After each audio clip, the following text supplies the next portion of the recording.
வடநாட்டில் பஞ்சம் ஏற்பட்டப்போ சமண முனிவர்கள் தங்களுடைய மதம் பரப்ப இங்கே வந்தாங்க. நல்லா நினைவு வச்சுக்கோங்க. ஆங்கிலேயர்கள் மதம் பரப்ப இங்கே வந்தார்கள், சமணர்கள் வந்தார்கள், பௌத்தர்கள் வந்தார்கள். வந்து பாண்டி நாட்டில் சமணர்கள் அதிகமாக தங்கியிருந்தாங்க. குறிப்பிட்ட காலத்தில் அவங்களாம் விடைபெற வேண்டிய சூழல் வந்தது. அப்போ நாங்கள்லாம் போகிறோன்னு பாண்டிய மன்னனுக்கு அவங்கள பிரிய விருப்பம் இல்லை, இருங்கன்னு சொன்னான். அவங்க என்ன பண்ணாங்க, ஒரு நாள் ஒன்றும் சொல்லாமல் ஆளுக்கு ஒரு பாட்டு எழுதி வச்சுட்டு அப்படியே கிளம்பி போயிட்டாங்க. அந்த கோபத்தில் அந்த பாட்டெல்லாம் எடுத்து அரசன் ஆற்றுல எறிஞ்சிட்டானா வைகையில். அதில் மீறி வந்த ஏடுகள் தான் 400 பாடல்களாக துவக்கப்பட்டன. அதுதான் நாலடியார் அப்படிங்கிற நூல் அப்படின்னு நம்ம வரலாற்றில் படிக்கிறோம்.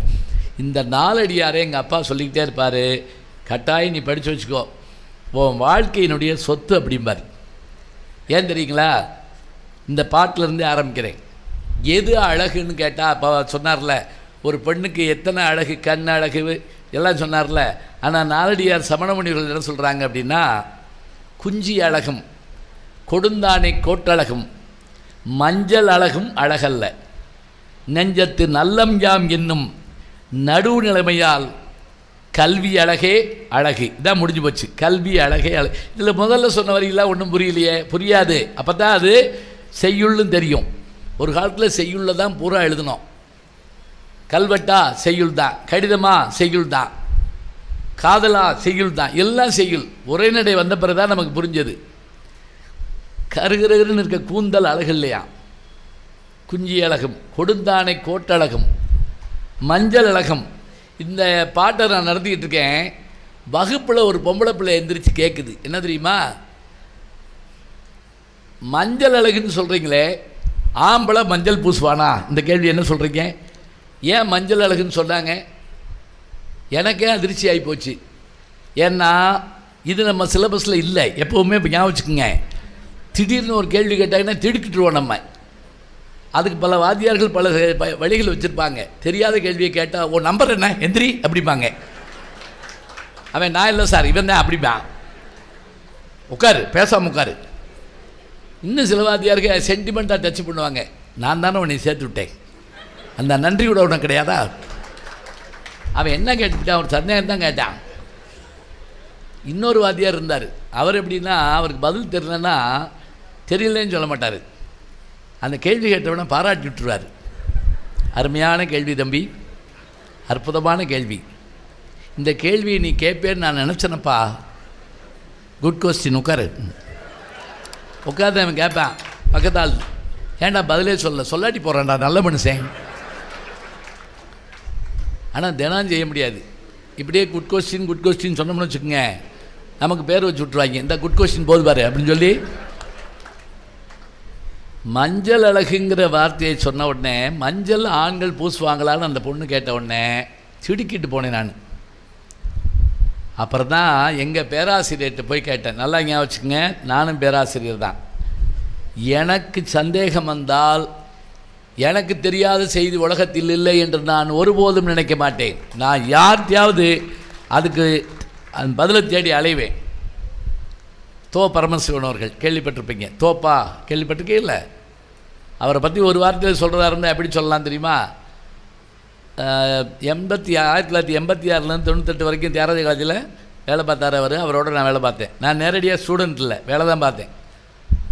ஆனால் பேசுவோம் பேசிக்கிட்டே இருப்போம். அன்பே சிவம் படத்தில் மாதிரி மாறி மாறி பேசுவோம். அவருக்கு கடவுள் நம்பிக்கைலாம் ஒன்றும் கிடையாது. நான் எந்த கோயிலை பார்த்தாலும் உள்ளே போயிடுவேன். அதை பற்றி எங்களுக்குள்ளே கவலை கிடையாது. என்னை கும்பிடாதுன்னு சொன்னதில்லை, ஏன் கும்பிட்டேன்னு கேட்டதில்லை. ஒரு நான் மதுரையில் ஒரு ரோட்டோரத்து முருகன் கோயிலுக்குள்ளே நான் போனேன். அவர் வெளியே இருந்து சீரடி குடிச்சிட்டு இருந்தார். சாமி கும்பிட்டு வெளியே வந்தேன். சாமி பார்த்தீங்களான்னு கேட்டார். பார்த்தேன்.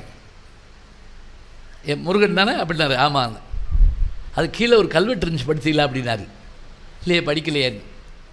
அந்த முருகனுடைய இடுப்பில் ஒரு குருவால் இருந்திருக்குமே, அது நாயக்கர் காலத்து வாழ், பாண்டியர் காலத்தில் குருவாள் கிடையாது.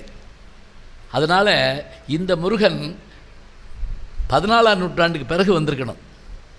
இதெல்லாம் பார்த்தா நான் எப்படிக்கும் சாமி விடுவேன் அப்படின்னு கேட்டேன். கேட்டுட்டு நான் விடலை. அப்போ நீங்கள் என்ன கடவுள் இல்லைங்கிறீங்களா அப்படின்னு நான் அவர்கிட்ட கேட்டேன். அவர் ஒன்று அந்த சிகரெட்டை ஒரு இழுத்துட்டு, இல்லைன்னு சொல்ல தம்பி, இருந்தால் நல்லது தானே அப்படின்னார். எங்கேயா கேட்ட மாதிரி இருக்கா? இதைத்தான் என் நண்பர் பத்மஸ்ரீ கமலஹாசன் அவர்கள்ட்ட நான் சொல்ல, அதை அசின்ட்ட அவர் சொல்ல, உலகமே வியந்து பார்த்ததா, அசினே கேட்குறாங்கன்னா இது அற்புதமாக தான் இருக்கும் அப்படின்னு சொல்லி. ஏன்னா இந்த இந்த வார்த்தையை சொல்கிறாரு.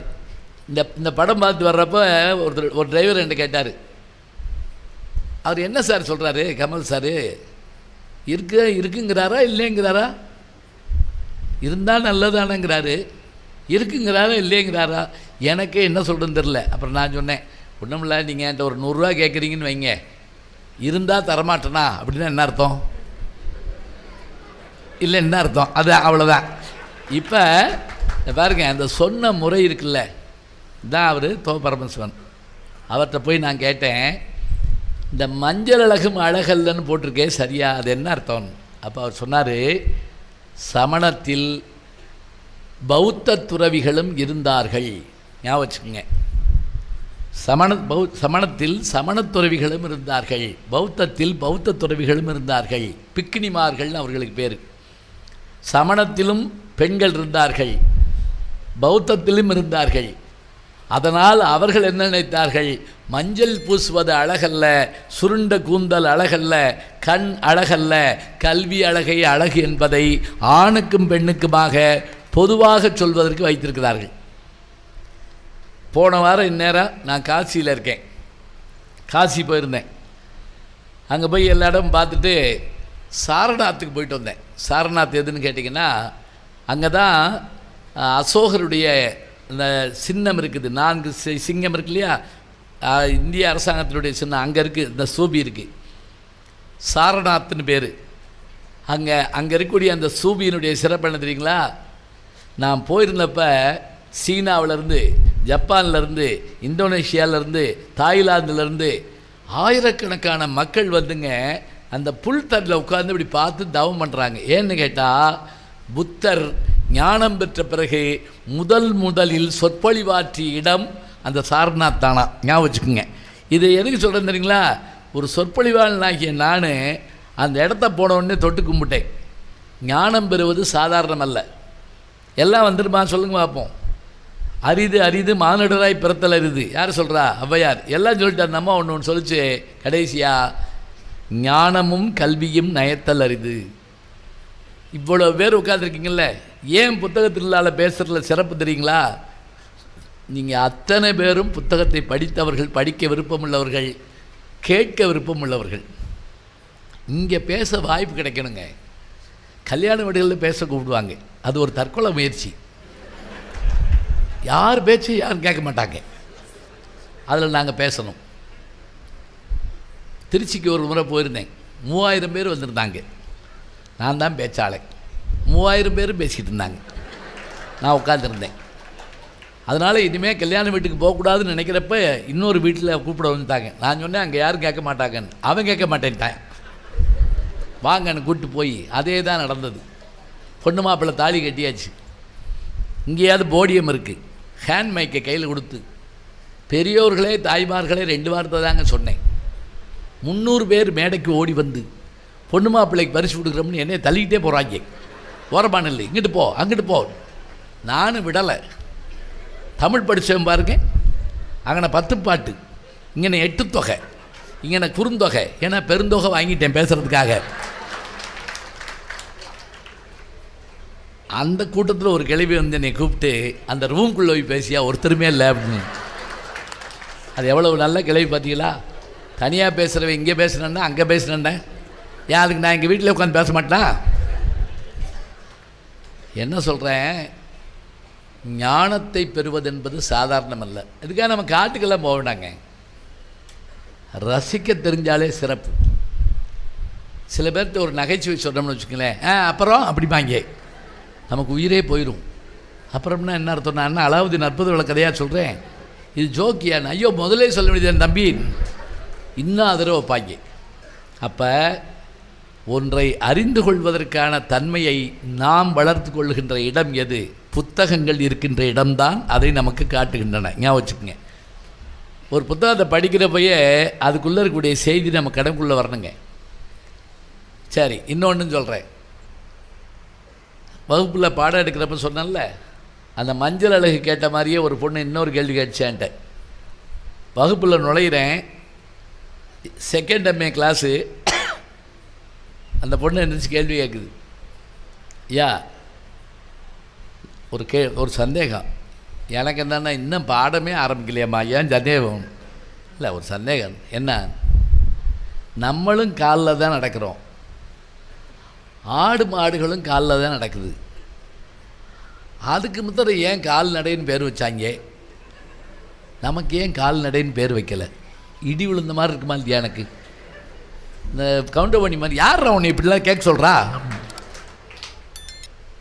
இந்த கேள்விக்கு என்ன பதில் சொல்கிறது? அதுவும் காலில் தான் நடக்குது, நம்மளும் காலில் தான் நடக்கிறோம், ஆனால் அதுக்கு மாத்திரம் கால்நடைன்னு பேர் வச்சுருக்காங்க, நமக்கு வைக்கலை ஏன்? இப்படி ஒரு கேள்வி கேட்டது யார்? ஒரு ஸ்டூடெண்ட்டு வாத்தியார்கிட்ட கேட்குது. பெரும்பாலும் நாங்கள் பாடம் நடத்தி முடிச்சோடனே ஒரு கேள்வி கேட்போம், பார்த்துருக்கீங்களா? எனி டவுட் அப்படிமோ. அதுக்கு உலகம் முழுவதும் சொல்கிற ஒரு பதில் என்ன? No doubt. எல்லாம் புரிஞ்சாலும் நோ டவுட்டு, ஒரு மண்ணும் புரியலைனாலும் நோ டவுட்டு. அதில் சில பேர் ஒல்லியாக உட்காந்து கண்ணாடி போட்டு சேர் அப்படி பின்னாடி இருந்து சட்டையை அப்படி உட்கார பேசாமல் அவரே பாவம் ரத்தம் கேட்கி சொல்லி கொடுக்குறாரு, போங்க சார் நீங்கள் அப்படின்றாய், கேள்வி கேட்க விட மாட்டான். இப்போ நான் என்ன செஞ்சேன் தெரியுமா? கொஞ்ச நேரம் இருமா, ஆசுவாசப்படுத்திக்கிறேன் அப்படின்ட்டு வாரியார் சாமி சொன்னது, குன்றக்குடி அடிகளார் சொன்னது, கீவா ஜெகநாதன் சொன்னது எல்லாத்தையும் போட்டு போட்டு போட்டு போட்டு இந்த இதில் தேடுவோம் இல்லையா, கூகுளில் தேடுற மாதிரி, நம்ம மூளை மாதிரியான ஒரு கருவியை உலகத்தில் எவனாலையும் கண்டுபிடிக்க முடியாதுங்க. ஞாபகம் வச்சுக்கோங்க. அவ்வளோ வேகமாக அது பண்ணி கொடுக்கும். கண்டுபிடிச்சிட்டேன் நான். என்ன தெரியுங்களா? இப்போ நம்ம எங்கேயாவது போனோம்னு வச்சுக்கோங்களேன், எங்கே போகிறீங்கன்னு கேட்டால், கடைக்கு போகிறேன், கோயிலுக்கு போகிறேன், நூலகத்துக்கு போகிறேன், அக்கா பையன் வந்திருக்காரு ஊர்லேருந்து, அவரை வரவேற்க போகிறேன், சாப்பிட போகிறேன், சும்மா போகிறேன், இது வரைக்கும் சொல்லுவோம். ஒரு எருமாடு போகுது, அதில் போய் கேளுங்க எங்கே போகிறேன்னா, அது பேசுமா? பேசாது. அது எங்கே போகுதுன்னு அதுக்கு தெரியாது. போகிற போகில் என்னமா சாப்பாடு இருந்தால் இலை இருந்தால் தின்ட்டு போகும். அப்போ அதனுடைய கால்கள் எங்கே போகின்றனவோ அதன்படி அவை போவதால் அவற்றுக்கு கால்நடை என்று பெயர். மனம் தீர்மானித்தபடி நாம் செல்வதால் நமக்கு மனிதன் என்று பெயர். வச்சுக்கோங்க, நாம் மனத்தின் தீர்மானத்தின்படி நடப்பவன். அதனால தான் கண் போன போக்கிலே கால் போகலாமா, கால் போன போக்கிலே மனம் போகலாமா, மனம் போன போக்கிலே மனிதன் போகலாமா, மனிதன் போன பாதையை மறந்து போகலாமா. ஒரு மேடைங்க மெட்ராஸில் கண்ணதாசன் அவர்களுக்கு அஞ்சலி செலுத்தி எல்லாரும் அவரை பாராட்டுறாங்க. அவர் இறந்த நேரத்தில் பாராட்டினா எப்படி? ஒவ்வொருத்தரும் எந்திரிச்சு, ஒரு பக்கம் மனோரமா, இன்னொரு பக்கம் இவர் MS விஸ்வநாதன், அதில் வாலியும் உட்காந்துருக்காரு, பெருங்கூட்டம், எல்லோரும் கண்ணதாசனை பாராட்டுறாங்க. அதில் மனோரமா எந்திரிச்சு பாட்டே பாடுறாங்க. இந்த பாட்டை, கண் போன போக்கிலே கால் போகலாமா, கால் போன, அந்த பாட்டை பாடுறாங்க. அதில் ஒரு வரி வரும், இருந்தாலும் மறைந்தாலும் பேர் சொல்ல வேண்டும், இவர் போல யார் என்று ஊர் சொல்ல வேண்டும். சொல்லிட்டு அந்த அம்மா சொல்லிச்சு, இப்படி எழுத இனிமேல் யார் முடியும், கண்ணதாசனால் தானே முடியும்னு சொல்லி கண்ணீர் விட்டுச்சுங்க. அந்த அம்மா அழுக, அவர் விஸ்வநாதன் அழுக, வாலியும் அழுதுருக்காரு. ஏன் தெரியுமா? அது அவர் பாட்டு. ஏடா நம்ம பாட்டு அவர் பாட்டுன்னு சொல்லி எல்லோரும் அழுகிறாங்க அப்படின்னு இவருக்கு அழுகு வந்திருக்கு. இது நான் எதுக்கு சொல்கிறேன்? ஒரு கேள்வி கேட்குறப்பயே அதுக்கான அந்த பதிலும் நமக்கு தெரிஞ்சதுன்னா எவ்வளோ சந்தோஷமாக இருக்கும், எவ்வளோ இனிமையாக இருக்கும். கல்வின்னா என்ன? கல்வின்னு அதிகாரம் வச்ச திருவள்ளுவர் கேள்வின்னு ஒரு அதிகாரம் வச்சார். கேள்வின்னா நீங்கள் கொஸ்டின் நினச்சிடாதீங்க, கேட்குறது, கேள்வி கேட்டுக்கிறது, அப்படியே கேள்விப்படுறது, அறிந்து கொள்ளுதல், திரும்ப திரும்ப. சரி, நான் பல்கலைக்கழகத்தில் PhD, MPhil, PhD ரெண்டும் படித்தேன். அந்த நேரம் தமிழ் இலக்கிய உலகின் மிகப்பெரிய பேரறிஞர், அவர் பேர் நான் சொல்கிறேன், அவர் வந்தார். நாங்கள்லாம் ஒரு 100 பேர் உட்காந்துருக்கோம். எல்லாரையும் பார்த்தாரு, வாழ்த்து சொன்னார். உங்கள்கிட்ட ஒரு சம்பவம் சொல்லவான்னு கேட்டார். சொல்லுங்கள் அப்படின்னு சொன்னோம். அவருக்கு அப்போவே 85 வயசு இருக்கும். அவர் சொல்கிறாரு, திருவாரூரில் நான் பள்ளிக்கூடத்தில் பாடம் நடத்துகிறேன், 9ஆம் வகுப்பு. பாடம் நடத்துகிறப்ப நான் எதை நடத்திக்கிட்டு இருக்கேன்னா, நக்கீரனுக்கும் சிவபெருமானுக்கு இடையில் ஏற்பட்ட அந்த போராட்டத்தை நடத்துகிறேன். நடத்திக்கிட்டே இருந்தப்ப திடீர்னு ஒரு பையன் எந்திரிச்சு ஒரு கேள்வி கேட்டான். என்ன கேள்வி கேட்டான் அப்படின்னா, சிவபெருமான் மனுஷனாக தான் வந்தார். ஆமாம். நக்கீரனும் மனுஷன் தானே? ஆமாம். 2 பேருக்கு சண்டை வந்துச்சுல்ல? ஆமாம். அப்போ கோவம் வந்த சிவபெருமான் நக்கீரனை அடிச்சிருக்கலாம், கத்தியில் கூட குத்திருக்கலாம். மனுஷனுக்கு மனுஷன் அப்படி செய்யாமல் திடீர்னு நெத்திக்கண்ணை திறந்து தான் சுப்ரீம் பவர், அந்த காலத்தில் அப்படி வேகமாக நெருப்பு மாதிரி கண்ணை திறந்து தீப்பொறி பறக்க ஒரு மனுஷனை சிவபெருமான் எரிச்சாரே ஏன்? இது 9ஆவது வகுப்பு படிக்கிற பையன் கேட்குறான். வாத்தியார் கொஞ்சம் திகைச்சு போனார். சிவபெருமான் ஏன் மனுஷனாக வந்தாலும் திடீர்னு தான் கடவுளுங்கிற மாதிரி நெத்திக்கண்ணை ஏன் திறந்து காமிச்சார்? அப்புறம் அவர் படித்தவர் பாருங்க, அதுக்கு பதில் சொல்லியிருக்கார். எப்படி? இப்போ எனக்கு இந்த அனுபவம் ஏற்பட்டது. சிவபெருமான் பிட்டுக்கு மண் சுமக்க போனார், பிட்டை வாங்கி சாப்பிட்டாரு, வேலையை பார்க்கல. பாண்டிய மன்னன் பெரம்புல அடித்தான். அடித்த அடி அவன் மேலே பட்டது, மந்திரி மேலே பட்டது, குதிரை மேலே பட்டது, யானை மேலே பட்டது, உலக உயிர்கள் மேலே பட்டதுன்னு நான் சொல்லி முடிச்சோன்னு ஒரு பையன் எந்திரிச்சிட்டான். அடி எல்லார் மேலேயும் படித்தா? ஆமாம். அந்த புட்டு தின்னார், அது எல்லாருக்கும் போச்சா அப்படின்னு கேட்டான். நியாயம் தானே?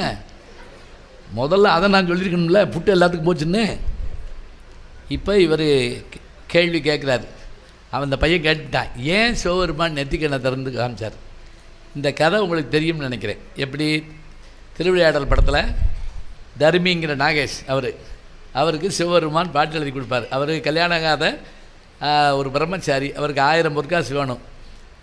மன்னனுக்கு சந்தேகம் வந்தது, பாண்டிய மன்னனுக்கு. என்ன சந்தேகம்? பெண்களுடைய கூந்தலுக்கு இயற்கையிலேயே மனம் உண்டா? இப்போ இதெல்லாம் சொல்ல முடியுமா?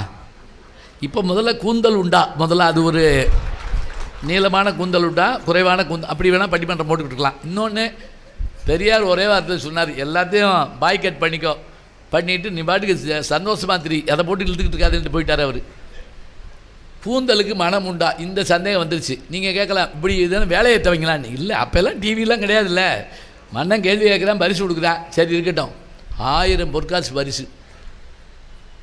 இதை கேள்விப்பட்டு அந்த தருமிங்கிற ஏழை புலவன் சிவபெருமான்கிட்ட கேட்டான், எனக்கு யாரும் இல்லையா, என்ன செய்யுது? உடனே சிவபெருமானே புலவராக வந்துட்டார். நல்லா பாருங்கள், அவர் நினச்சா ஒரு 1000 பொற்காசு அவனுக்கு கொடுக்க முடியாதா? கொடுக்கலாங்க.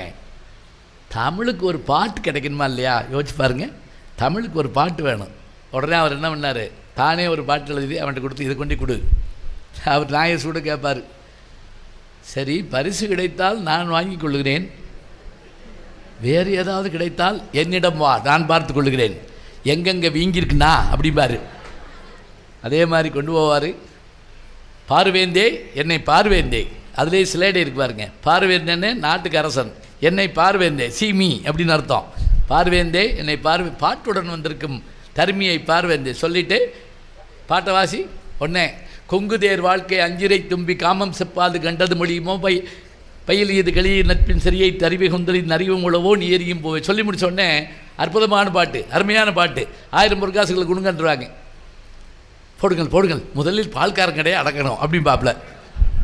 கொடுக்க போகிறப்ப மன்னா அப்படிம்பார். யார்? நக்கீரர். சற்று பொறுங்கள் புலவரே, இங்கே வருகிறாரா? வரமாட்டேன், பரிசை வாங்கி கொண்டு பிறகு வருவேன், அதுக்குள்ளே என்ன அவசரம்? மன்னா போடுங்கள். அதில் தான் சந்தேகம். என்ன முதற்க இந்த பாடலை எழுதியது யார்? நான் எழுதுதான். அப்புறம் என்ன மண்டபத்தில் எழுதி கொடுத்தா வாங்கிட்டு வந்து நான் எழுதுதான். சரி, அப்படி இருந்தால் அதற்கான விளக்கத்தை சொல்லிவிட்டு பிறகு பரிசை பெற்று செல்லலாம். போங்கப்பா, மன்னருக்கே புரிந்து விட்டது. உமக்கு என்ன?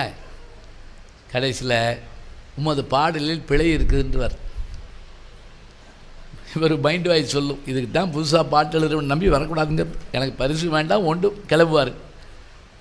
சிவபெருமான்கிட்ட போய், ஏயா உனக்கு பாட்டு எழுத தெரியலன்னா முதல்ல சொல்லியிருக்கலாம்ல, இப்போ எனக்கு உன்னைய நம்பி புலமும் போச்சு, கத்தி கத்தி குரலும் போச்சு, யார் பாட்டில் குறை சொன்னது?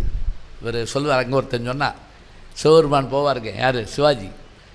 2 பேரும் பேசுகிறத பார்த்தீங்கன்னா இப்போ போய் போட்டு பாருங்க, வேகமாக வந்து தருமி கொண்டு வந்த பாட்டில் குற்றம் கண்டுபிடித்தவன் எவன் அப்படி பார்ப்பல.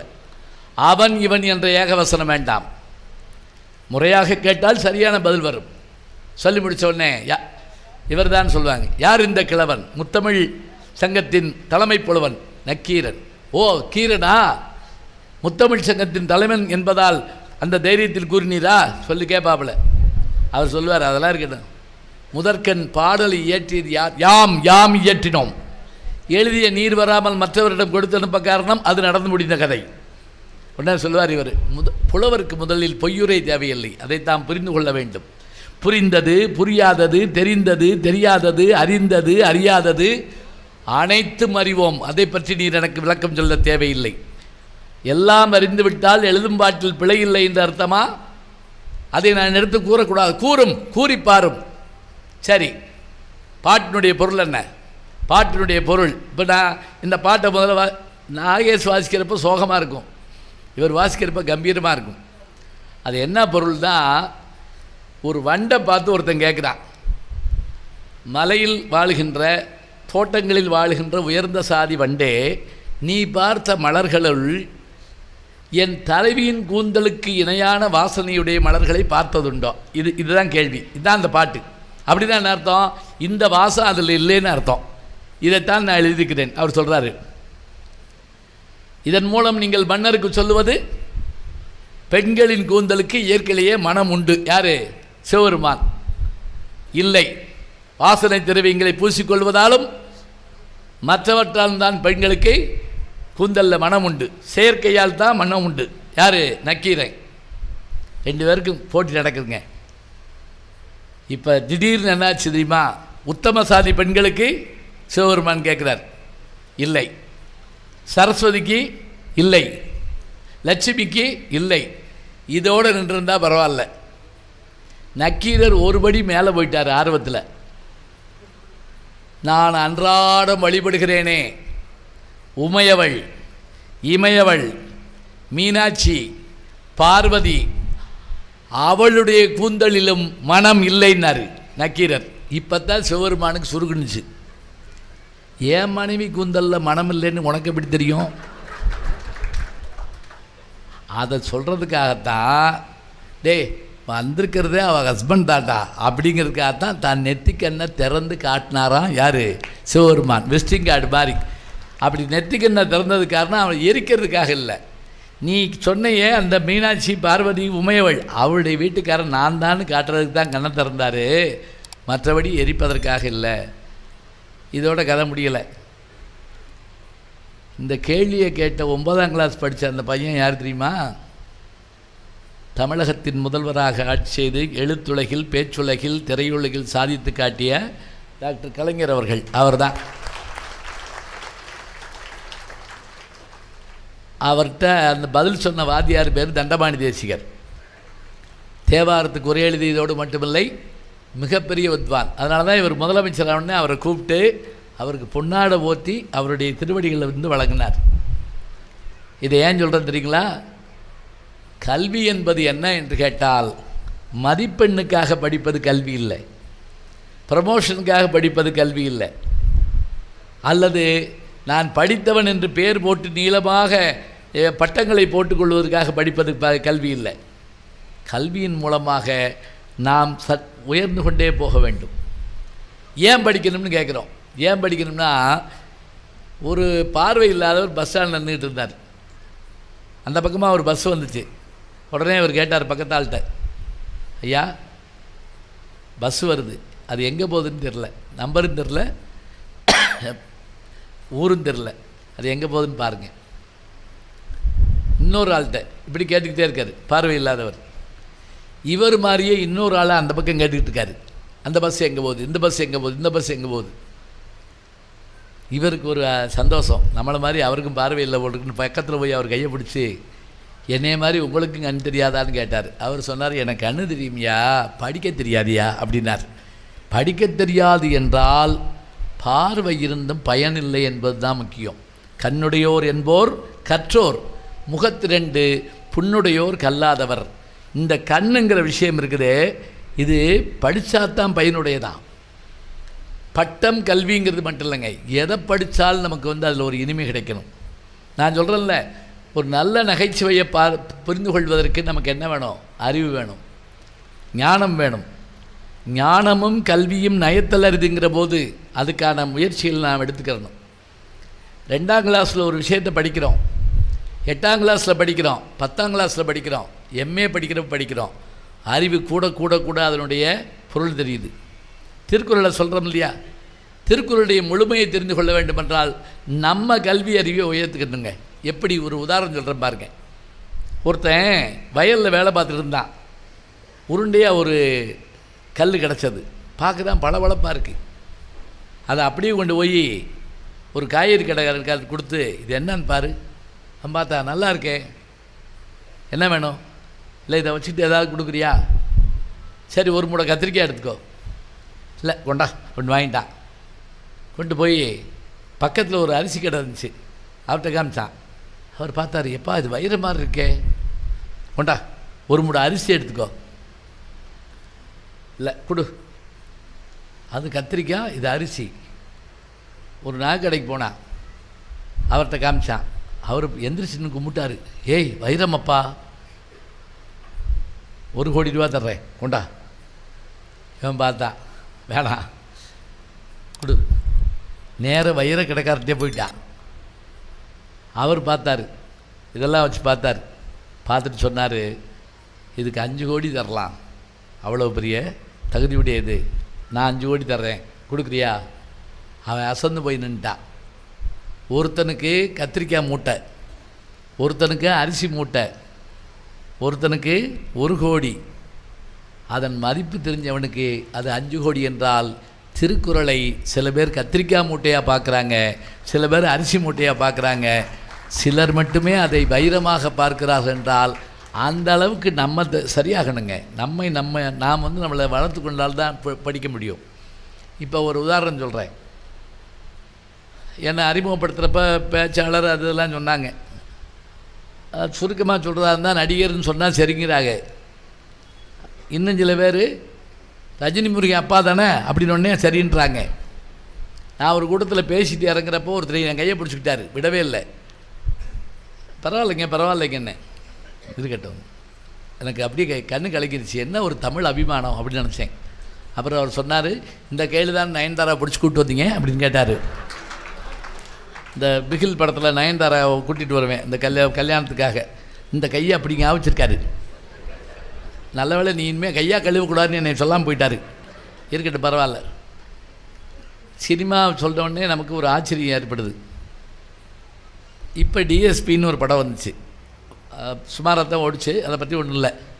கதாநாயகன் விஜய் சேதுபதி. அதில் அந்த படத்தில் நான் அந்த கதாநாயகி விளக்கப்படி அப்பாவை நடிச்சிருந்தேன். அந்த பொண்ணு கூட திருச்சிக்கார பொண்ணு நினைக்கிறேன், அது மிஸ் மெட்ராஸோ மிஸ் தமிழ்நாடோ ஏதோ ஒரு பட்டம் வாங்கினது, அழகி பட்டம் வாங்கினது. அப்படின்னா நான் தானே அப்பாவாக இருக்க முடியும், வேறு வழி இல்லைல்ல. உங்களுக்கு சிரிக்கிறது தெரியுது, பார்த்துக்கிட்டேன் என்னான்ட்டு. இந்த படம் ஷூட்டிங் பாண்டிச்சேரியில் நடந்துக்கிட்டு இருந்துச்சுங்க. அப்போ 2 மணி 3 மணிக்கெல்லாம் பாட்டு சீன் போயிட்டுருக்கு. திடீர்னு விஜய் சேதுபதி என்ன பண்ணார், என்கிட்ட, ஐயா உங்களை பற்றி எனக்கு நல்லா தெரியும், நான் சினிமாவுக்கு வர முந்திருந்தே உங்களோட ரசிகன் நான், உட்காருங்கய்யா, எனக்கு ஒரு திருக்குறள் சொல்லுங்கள் அப்படின்னார். சரிண்ணே, ஆனால் ஞாபகம் வச்சுக்கங்க, நான் கேட்ட திருக்குறளாக இருக்கக்கூடாது. இப்போ நான் என்ன பண்ணுறது, நானாக ஒன்று எழுதி தர்றதா? அவர் சொல்கிறாரு, இப்போ திருக்குறள்னு சொன்னோன்னே ஆகரமதில் எழுத்தலாம் ஆதிபாதம் அப்படி சொல்லாமல் இது வரைக்கும் கேட்காத குறள் ஒன்று சொல்லுங்கள் அப்படின்னார். இப்போ பாரதியார் பாட்டினோடனே சில பேர் ஓடி விளையாட்டு பாப்பா உட்காந்துரு பாப்பான்னு உடனே சொல்லிட்டு போயிடுவாங்கல்ல.